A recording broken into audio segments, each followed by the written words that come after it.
E depois de um longo dia de trabalho, chegou a hora de fechar o expediente. Está no ar mais um episódio do Fechando o Expediente, o podcast da Amaral, Andrade e Rodrigues Advogados, o primeiro gravado e produzido por um escritório de advocacia do norte do Rio Grande do Sul.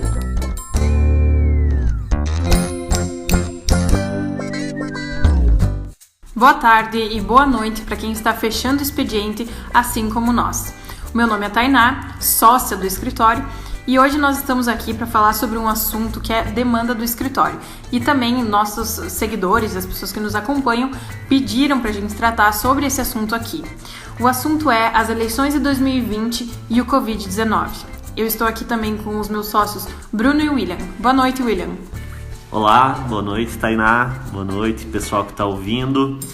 Esse tema já foi pauta de um vídeo nosso no nosso Instagram. O Dr. Bruno já deu uma pincelada. No início da quarentena, ele deu uma pincelada sobre a data das eleições e como poderia ficar em razão dessa pandemia que a gente vive.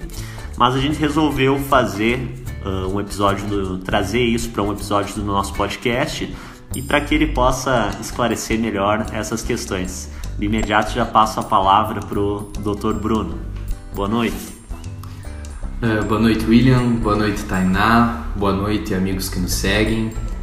Como o Dr. William falou, a gente já havia produzido um pequeno vídeo sobre esse tema, mas além de ser um vídeo realmente um pouco curto, ele gerou uma determinada polêmica em função da nossa conclusão naquela época.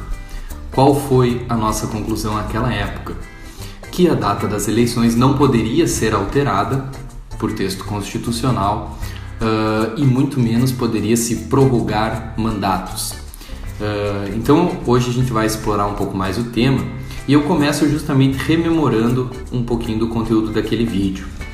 É na Constituição Federal, no artigo 29, inciso 2, que existe a determinação da realização das eleições no primeiro domingo de outubro. Qual é a consequência disso? Para mudar a data prevista na Constituição, é necessária uma emenda constitucional. E eu referi naquele vídeo que esse é um processo um tanto quanto longo. E por quê? Porque demanda 2 votações na Câmara, com aprovação de ao menos 308 deputados, aqui considerando que são 513, ou seja, um número realmente elevado, e outras 2 votações no Senado, com pelo menos 49 senadores sendo favoráveis. A título de informação, são 81 senadores, então isso demonstra a complexidade do processo legislativo, que é a emenda constitucional. Mas ainda além disso, o artigo 16 da nossa Constituição ele tem uma carga principiológica e na sua atual redação ele determina que qualquer lei que altere o processo eleitoral ela seja inaplicável ao pleito que ocorra dentro de um ano. Então, uma lei que altere o pleito de 2020 ela deveria ter sido publicada em outubro do ano passado, ou seja, mais de um ano da data dessas eleições. É uma certa segurança que a Constituição dá a esse tema que é tão importante para a democracia local, né? Para a democracia interna do nosso país. Correto, Bruno? Na realidade, esse princípio da anterioridade eleitoral que está esculpido no artigo 16, ele tem íntima relação com um princípio geral do direito conhecido como segurança jurídica. Ele dá previsibilidade jurídica aos atores políticos e não só, aqui atores políticos eu incluo o cidadão, não só os partidos e candidatos. Então, eu pessoalmente considero o texto do artigo 16 um verdadeiro avanço civilizatório no nosso arcabouço jurídico, especialmente pelo histórico brasileiro. Era muito comum ter legislações, alterar a legislação eleitoral pouco tempo antes das eleições para prejudicar ou favorecer o grupo ou até para favorecer a classe política como um todo. Então é a partir desse ponto que a gente parte, desse contexto que a gente já tinha demonstrado, elencado no vídeo do Instagram. Mas eu também destaquei naquele dia que, muito embora seja essa a nossa opinião, não há como ignorar o contexto fático causado pela pandemia do novo coronavírus. E além disso, mesmo que eu estude o tema, me debruce não só sobre o direito eleitoral, mas o direito político e o parlamentar, não sou eu que tomo essa decisão, é o Congresso Nacional, é o TSE, é a cúpula do Judiciário Eleitoral e a Casa Maior do Povo, que é o Congresso Nacional, que vai decidir sobre o tema. Então, para a gente debater essa questão, eu peço a licença de vocês para trazer alguns elementos do que vem ocorrendo no debate nacional sobre esse tema. O primeiro deles é sobre... Concedida a licença. Tainá também? Sim. Concedida a parte. Um grupo de trabalho do TSE foi designado para projetar os impactos da pandemia nas eleições municipais de 2020. Então é importante a gente trazer as questões que esse grupo está estudando, porque ele está designado justamente para esse fato. Isso demonstra o quão a Justiça Eleitoral está atenta a essa questão. E no último relatório que eles lançaram, o último relatório semanal, eles declararam nessas exatas palavras: até o momento, a Justiça Eleitoral apresenta condições materiais para a realização do pleito. E aqui também, para esclarecer, as condições materiais elas vão desde as questões de prazo do calendário eleitoral até a própria segurança da urna eletrônica. E aqui eu preciso fazer um parênteses: a segurança da urna eletrônica brasileira, né, o nosso processo eleitoral por urna eletrônica, ele é considerado extremamente seguro e invejado em outros países. E ele não se dá só porque é feito em urna eletrônica, ela é um processo de segurança. Então começa agora, em junho, tem alguns procedimentos que até já começaram de testagem do software, etc. Então são inúmeras ações que vão sendo feitas ao longo do ano para aperfeiçoar o sistema da urna eletrônica, que lá em outubro vai permitir a gente ter realmente uma segurança invejável. Tu falou do calendário eleitoral também, né, Bruno? É importante que, para quem esteja ouvindo, que entenda que a alteração da data das eleições ela não vai ocorrer simplesmente porque em outubro a gente não tem condições de sair para a rua para realizar a votação, mas ela pode ocorrer porque antes de outubro tem muitos atos que antecedem o pleito eleitoral, né?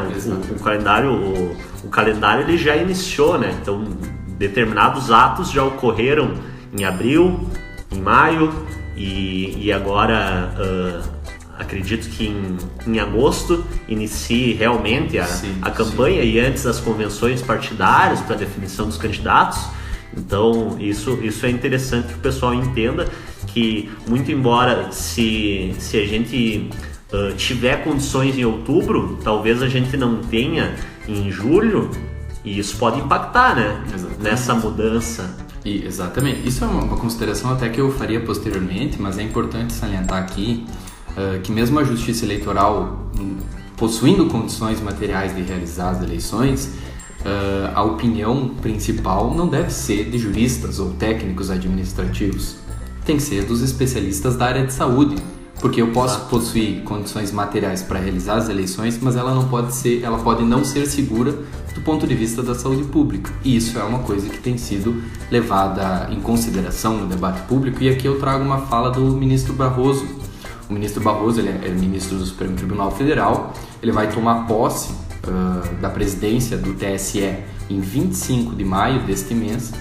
Então é uma opinião importante. E ele fala, aqui nas palavras dele, existe um risco real e a esta altura indisfarçável de que possa vir a ter que adiá-la, aqui se referindo às eleições. Então, muito embora a conclusão de um grupo técnico seja de que existem possibilidades materiais, não é, o que eu digo com isso, não afasta as questões sanitárias e de saúde pública, né? E aqui também um outro elemento importante da fala do ministro, futuro presidente do TSE, é que ele considera como razoável a prorrogação por um prazo mínimo, no máximo do máximo, a realização em dezembro. Porque fora disso a gente estaria falando em prorrogação de mandatos, que eu vou falar posteriormente só para não misturar muito a questão. E além disso, aqui falando do Poder Judiciário também, nós gravando aqui no dia 18 de maio, recentemente, portanto, no dia 14 de maio, o STF rejeitou uma ação declaratória de inconstitucionalidade, a ação 6359, proposta pelo Partido Progressistas e que pedia a suspensão de vários prazos relativos às eleições municipais. E aqui está de encontro com o que tu falou, William.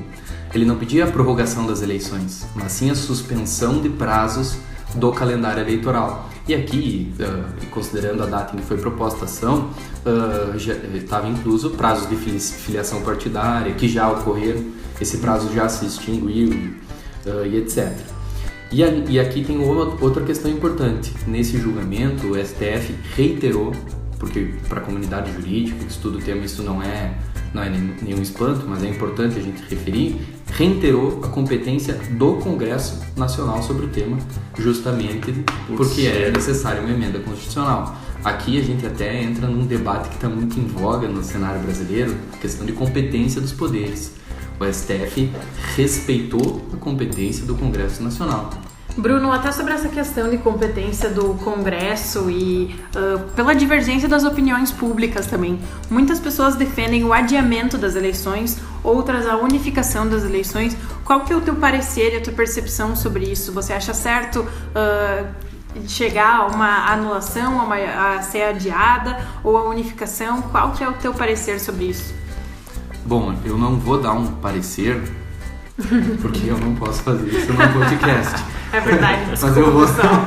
foi modo de expressão. Mas eu vou dar a minha opinião, até porque nós já fizemos pareceres sobre isso. Primeiro, são duas questões diferentes que tu traz, né? Muitas pessoas no Congresso, muitos deputados, inclusive senadores, defendem a necessidade de um adiamento das eleições, mas ainda para esse ano. De outro lado, tem também um número significativo de parlamentares que defendem a unificação das eleições. Então eu vou falar a questão do adiamento é a totalidade desse podcast, então a gente vai explorando conforme a gente for conversando. Agora, a questão da unificação das eleições, eu tenho uma posição muito clara e eu posso dizer que ela é absolutamente majoritária na doutrina e talvez até na jurisprudência. A unificação das eleições ela é inconstitucional, em primeiro lugar. As eleições periódicas, o voto popular periódico, é um elemento imprescindível da democracia. É inafastável que o povo participe do processo político regularmente.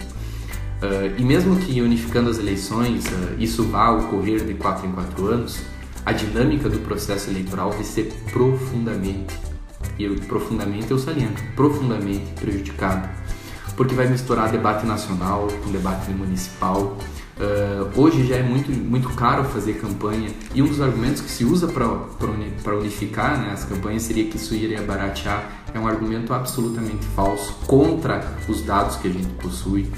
Pelo contrário, é provável que deixe mais cara ainda as eleições, essa medida sendo isolada.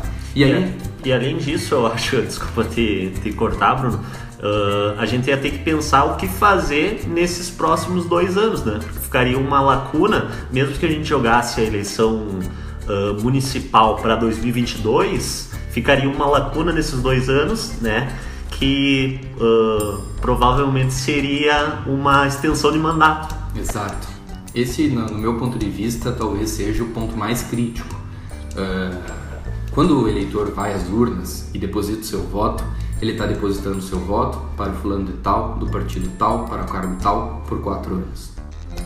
Nada além disso. É um compromisso do eleitor e é um compromisso do eleito ficar por esse período. Então, a prorrogação de mandatos, além de ser inconstitucional, ela viola frontalmente a vontade do eleitor.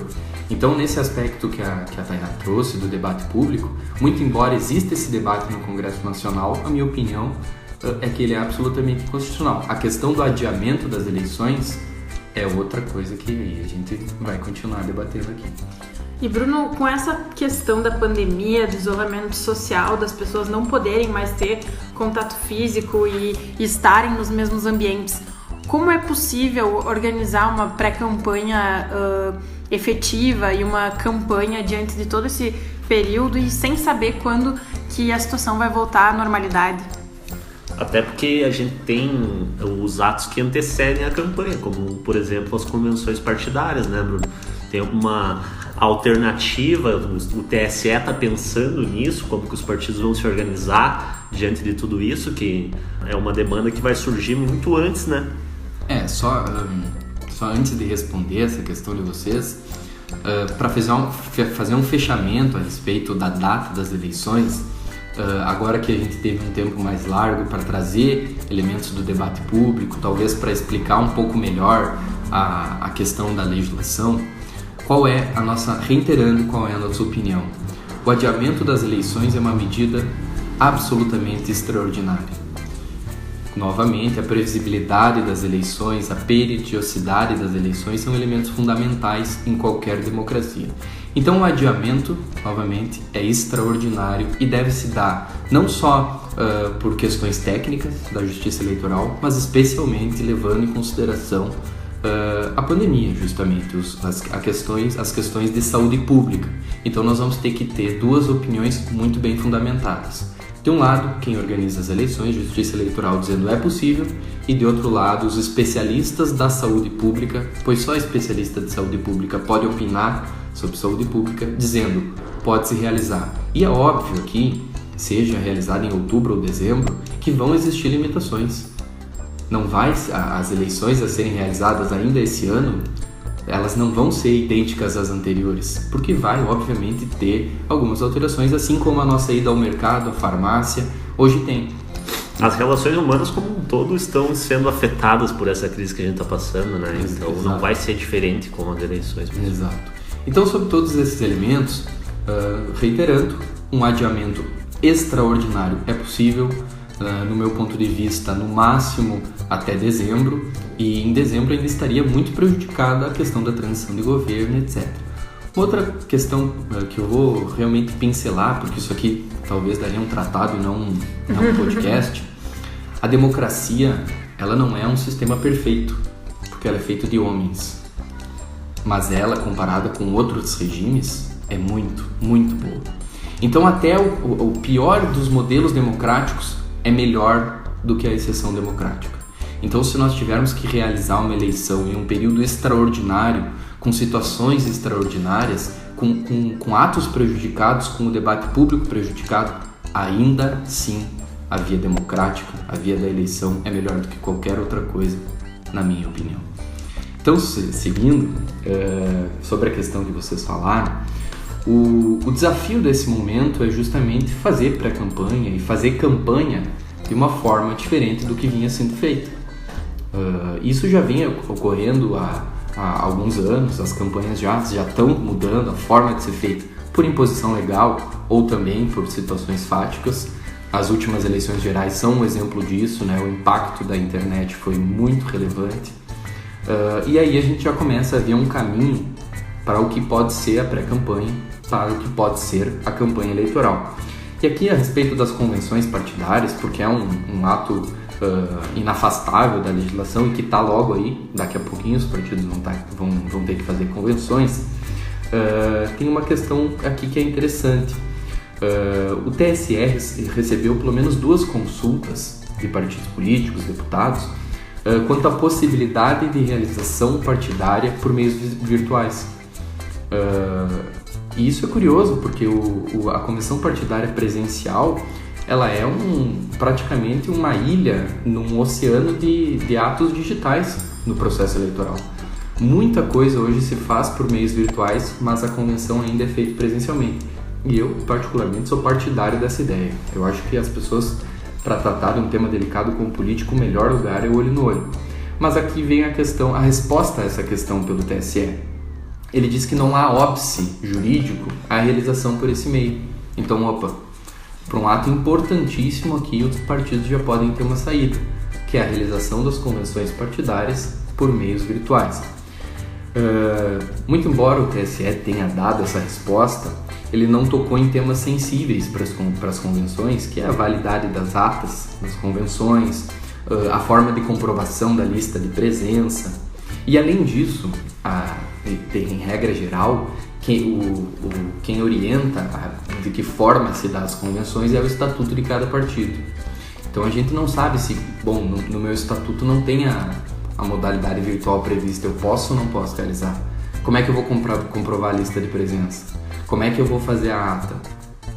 Tudo isso tem procedimento na lei eleitoral e aí a gente ficou sem resposta. De qualquer forma, os partidos vão ter que tomar um cuidado redobrado, né? Para tomar qualquer ato nesse momento de exceção que a gente está vivendo realmente. Exatamente. E aguardar um direcionamento mais robusto do TSE, né? Mas aqui, então, respondendo objetivamente, o que é difícil para nós advogados, uma das possibilidades já é uma convenção partidária por meios virtuais. Muito embora falte elementos em grandes centros, em lugares que as pessoas já estejam realmente vivendo, né, os partidos já estejam vivendo o pleito, eles já podem tentar montar uma estrutura para a realização de convenções partidárias por meios virtuais. Porque daqui a pouco, ali na frente, a gente não sabe se vai poder ser presencial, ele já está resguardado. Bom, não foi utilizado. Perfeito. Não foi utilizado, deu para fazer presencialmente, ótimo. Mas tu abriu já um canal de comunicação que pode trazer mais filiados para o teu partido, que pode ampliar o debate, tu pode fazer reuniões virtuais e depois disponibilizar para filiados, enfim. Tu tem a estrutura pronta e depois tu utiliza como tu bem entender, o que já é um elemento muito interessante. Deixa eu te fazer um questionamento agora, Bruno. Na verdade é mais um pedido. Tu tem alguma dica aí, alguma ideia para os candidatos ou para os partidos para utilizarem esse momento? Como que eles podem manter ativamente a pré-campanha? Como é que eles podem direcionar a sua plataforma política nesse momento tão difícil que a gente está vivendo? Porque está sendo um momento de se reinventar, inclusive, né? Todos os partidos, todos os pré-candidatos e candidatos vão ter que reinventar suas campanhas e o modo de fazer política. Então, essa pergunta que o William fez, essa constatação, foi bem pertinente, também é uma dúvida minha, assim. O que você sugere que é a forma correta de uma pré-campanha durante esse período da pandemia, sem essas questões de contato, da pré-campanha assim, pessoal, né, de indivíduo para indivíduo? Então, se tu puder falar um pouco pra gente sobre isso, seria bem importante. Essas são respostas bem mais objetivas, né, que se baseiam em constatações fáticas muito pontuais. Mas, como sempre, antes eu tenho que dar um passo antes e falar sobre algumas questões jurídicas que eu considero fundamentais.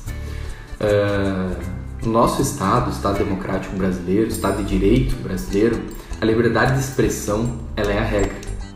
Então, muito embora existam algumas limitações na pré-campanha, na campanha, sobre forma, quem paga, o que fala, quando fala, além dessas questões, além do que está previsto em lei, a liberdade de expressão é a regra. E assim deve ser.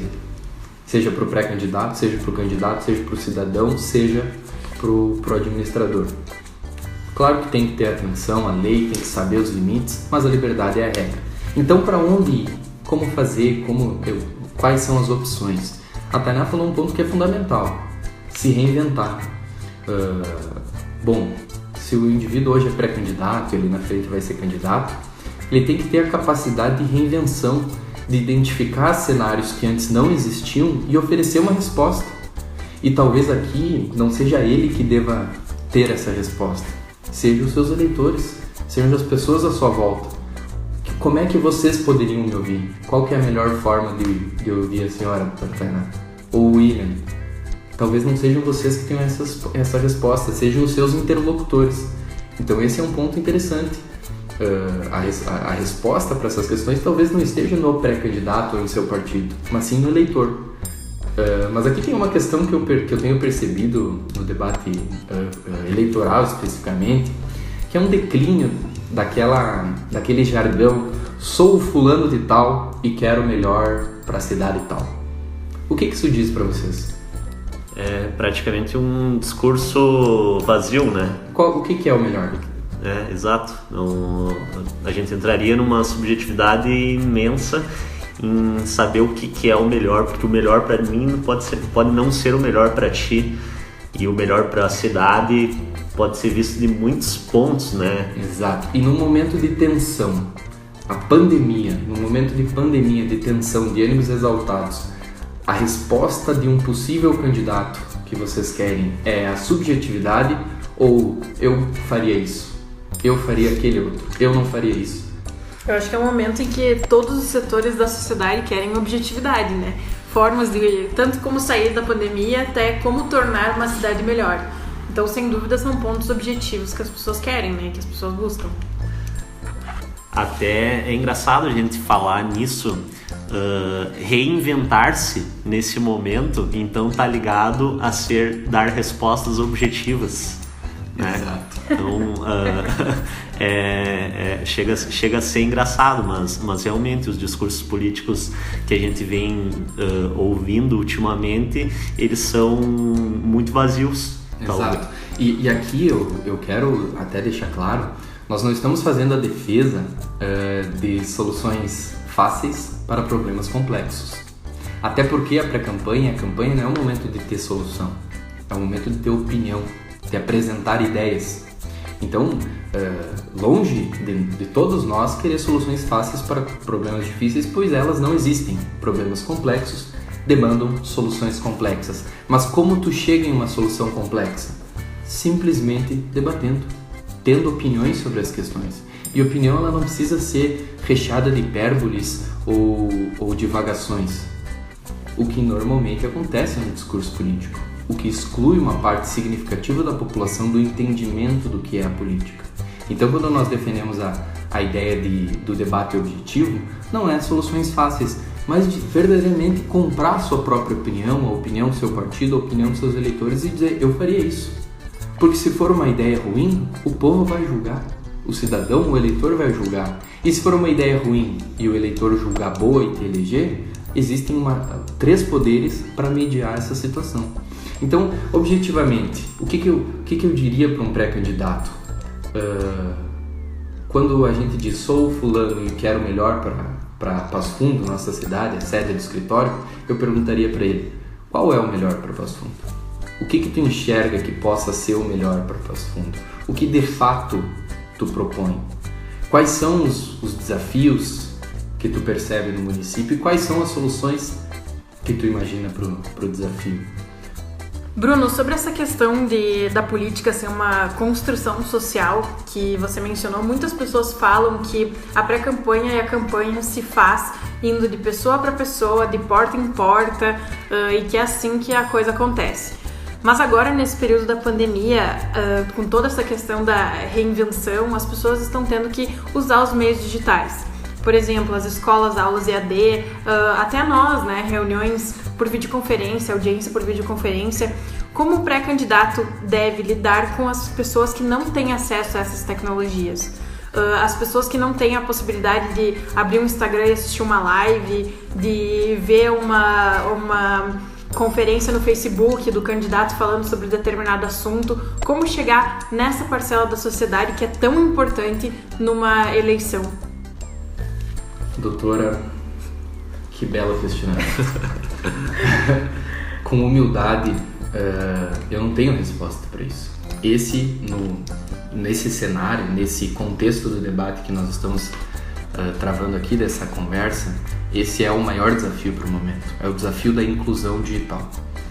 Em alguns lugares do mundo e até mesmo no Brasil já se discute se a internet, se o celular, ele não é um bem de primeira ordem.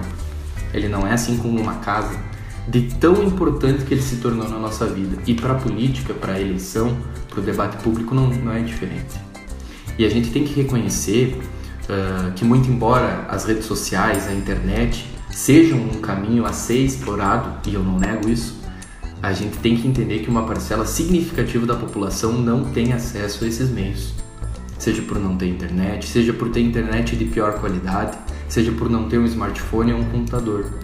Então, mesmo que eu aconselhe o pré-candidato a explorar esses meios, todos nós temos que saber que uma parcela significativa da população não vai estar participando do debate público. E eu não tenho resposta a isso. Eu não tenho resposta a essa questão de tão complexa que ela é. E obviamente que defensor da democracia e do direito eleitoral que sou, isso me sensibiliza muito. E é uma das questões que mais tem me tirado do sono, porque eu ainda não sei responder. Mas aí eu paro para pensar e percebo que as eleições elas não se realizaram somente por meios digitais até então. Obviamente que não no meio de uma pandemia, né? Na realidade tem outros casos, mas não nessas proporções. Então há de existir uma forma de transmitir, de comunicar com essas pessoas. E aqui, como eu me sensibilizo com essa questão, eu acho que o poder público fiscalizador, o Ministério Público Eleitoral, os juízes eleitorais têm que se sensibilizar também com essa situação. Não sei se há algum que nos escuta, mas se estiver, fica aqui um ponto para debater. É interessante manter a legislação eleitoral tão rígida a ponto de impedir a participação dessas pessoas. E eu não digo aqui para gerar aglomerações e etc. Mas se alguém eventualmente pensar em alguma forma de chegar nessas pessoas que não possuem meios digitais de comunicação, a lei eleitoral vai ser rígida ou a gente vai pensar com a sensibilidade que o momento exige? Porque se a gente está pensando numa medida extraordinária do tamanho de adiar as eleições, o que é o resto? E eu não estou aqui defendendo a flexibilização de nenhuma lei. Eu estou aqui defendendo a inclusão de pessoas que, em geral, estão à margem do debate público. Porque no momento de pandemia é elas que têm que ser escutadas, e não quem tem 2, 3 smartphones. Então esse é um ponto delicado que realmente me sensibiliza e eu ainda não tenho resposta. A resposta que eu poderia dar é justamente um diálogo aberto entre pré-candidatos, partidos políticos, advogados, juízes eleitorais, tribunais superiores, Ministério Público, para a gente achar um ponto em comum e que possa, nesse momento delicado, proporcionar um processo democrático o mais inclusivo possível. Portanto, talvez acho que até já fechando a minha fala, eu já ia encerrar como sempre, porque acho que hoje a gente está se estendendo um pouco mais. Esse episódio tempos de pandemia exigem podcasts mais longos. Mas então, para encerrar, cumprindo suas ordens, doutor, nós estamos fazendo aqui comentários pontuais. Eu estou aqui, fazendo a minha leitura, ora minha leitura legal, ora minha leitura pessoal, ora minha leitura fruto dos meus estudos de ciência política e etc. Mas são comentários pontuais que se destinam justamente a gente debater esse momento tão delicado sobre as eleições especificamente e esse contexto que nos foi posto. É importante a gente falar isso, ninguém escolheu esse momento, é um momento que nos foi posto. Ninguém produziu esse vírus, ninguém botou numa caixinha e levou para um lugar. Chegou. Como lidar nesse momento? Nós aqui como escritórios estamos dando a nossa contribuição para o debate com esse podcast. Nós somos advogados, somos o escritório da advocacia. Então, antes de me ouvir, eu peço que os nossos seguidores, os nossos ouvintes, que procurem informações da saúde pública, dos profissionais da saúde pública, porque se a gente quer que as eleições sejam em dezembro, hoje nós temos que nos cuidar, usar máscara, álcool em gel e tudo aquilo que... E não se aglomerar, né? Principalmente porque a gente sabe que tem um pessoal que está se aglomerando. Exato. Eu não vou entrar nesse ponto. Então, só finalizando, da minha parte, muito embora eu tenha opinado muito aqui, feito quase um monólogo com a participação de vocês, nesse momento, além dessas opiniões, e talvez não, efetivamente mais importante que elas é a opinião da comunidade científica, especialmente daqueles que produzem ciência na área da saúde pública.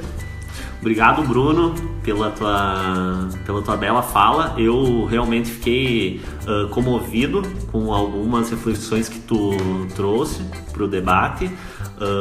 Não imaginava que o discurso ia chegar realmente em reflexões tão profundas, mas então agradeço toda a tua disponibilidade, o teu conhecimento que tu trouxe aí para nossa conversa. E também, cabe salientar que nesse período aí da quarentena nós vamos ficando mais reflexivos, pensando mais sobre assuntos que nos abalam. Então a tendência dos nossos episódios serem um pouco mais longos, né? Que provavelmente seja isso que vai acontecer. Mas isso é bom em quarentena. Então os ouvintes vão ter mais uma coisa pra fazer agora nessa quarentena, que é nos ouvir. Não vai ser só live no Instagram. Isso aí. Então tá, pessoal, fechando aqui o nosso episódio de hoje. Muito obrigado por nos acompanharem até agora.